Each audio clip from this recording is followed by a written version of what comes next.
Yo, Fernando Andrés, presentaré el tema del concepto de la libertad en la materia humanidades. La esencia de la libertad. La libertad humana se puede definir como la autodeterminación. Esto significa que una persona se convierte por sí mismo en hecho del verdadero autor de la conducta. Es el mismo que determina las funciones de valores previamente asimilados. Cuando no se da la libertad en forma disminutiva, entonces el sujeto actúa implícito en otros factores, circunstancias y personas, de modo que ya no se puede decidirse el verdadero autor de su propia autoconducta. De acuerdo con esta definición, podemos asentar que la condición previa a la libertad de un individuo es la captación, la asimilación de valores. Este capítulo vamos a dejar en claro que solamente es la función de valores que se ha capturado como tales y como funcionan en el acto ejecutado. Es como podemos hablar de la libertad en una persona en la medida que el individuo amplía su horizonte axiológico. Podemos ampliar paralelamente el campo de su propia libertad. En la medida en la que una persona permanezca ciega a ciertos valores, podemos señalar la limitación de su libertad. Así pues, como una persona actúa libremente, puede sonsacar con claridad cualquier motivo de su acción, que este precisamente es el valor con lo movió a actuar.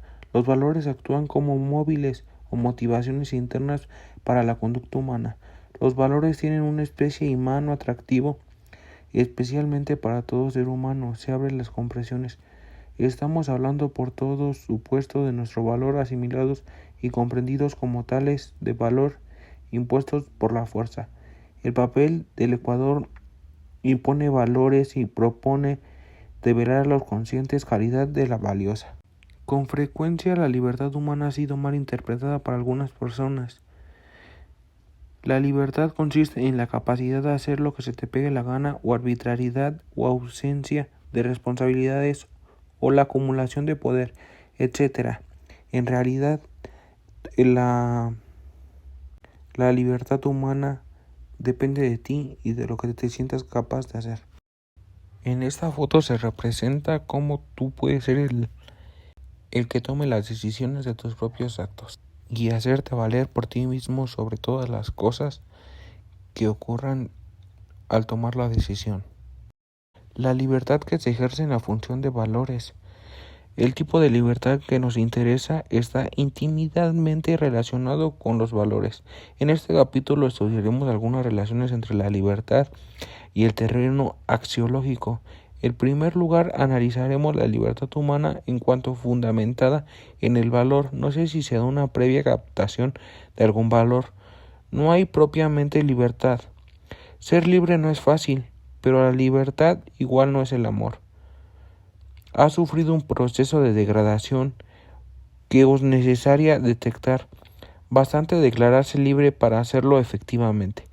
La realidad que ahora nos estamos explicando requiere la condición que no siempre se cumple, a saber de la captación del aprecio y del convencimiento acerca de uno o de los varios valores.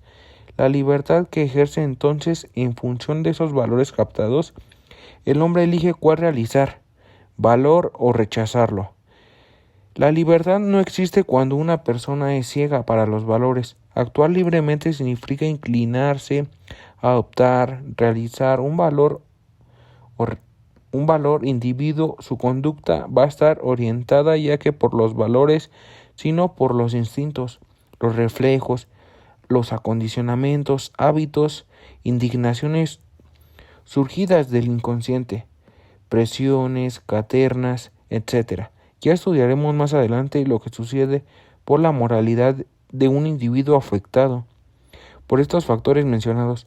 Por lo pronto, en esta foto se expresa la libertad que tú tienes al ser uno mismo con tus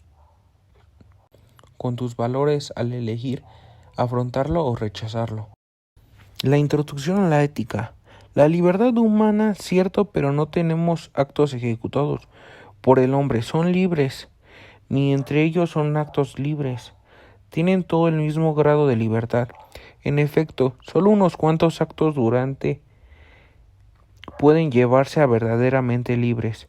La gran mayoría de productos del autooptimismo y solo unas cuantas ocasiones realizamos la auténtica autodeterminación, pero en varias, mucho de una persona a otra. El extremo inferior es el que apenas emerge del mundo de la conciencia, en ocasiones especiales, para luego volver a sumergirse en la modorra del ensueño.